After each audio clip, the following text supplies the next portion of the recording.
Today I want to talk about a petition that Sustain Charlotte has circulated, one that I have signed and one that I'm sharing with this video. It is a proposal to increase cycling infrastructure funding from $4 million to $10 million.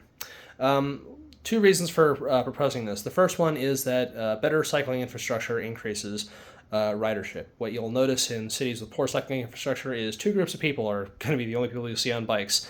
Healthy, fit young men and the truly desperate, people who have no other means of getting around. In cities with better cycling infrastructure, a key demographic to look out for is mothers with children. Most people do not ride out in public because of safety concerns. They don't feel comfortable with the built environment, hence we ask for separated, protected cycling infrastructure on greenways or two-way tracks, you name it.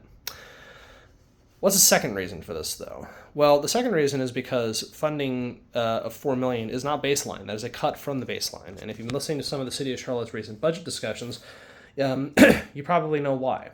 We are beginning to face a difference between revenues and expenses that is threatening to turn the other way, and if it does, then we might be looking down at property tax increases in the future.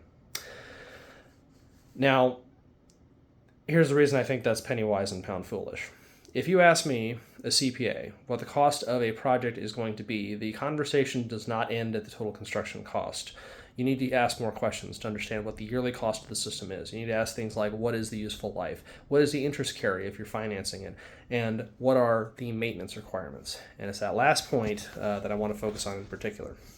A mid-2000 study found that given the average vehicle weight at the time, which has only gone up because of electric vehicles and large trucks, if that vehicle drove for 1,000 miles and imposed $1 of maintenance costs, the equivalent for a bicycle weighed at 350 pounds, this is a pretty heavy bicycle, was 17 million miles rather.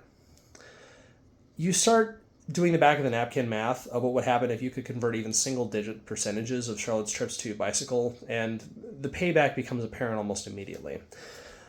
Yes, we are going to have some difficult conversations about the budget going into the future. Cost of labor is up, expenses are up. We have a serious problem with work from home hollowing out the value of the uptown core. We are going to need to do things about it.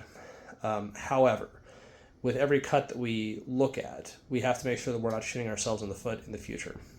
And this is one of those areas. So I've signed the petition. I recommend that you do so as well.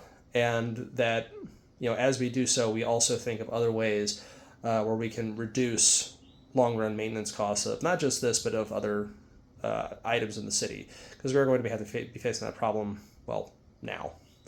Anyway, that's it for today. Have a good one.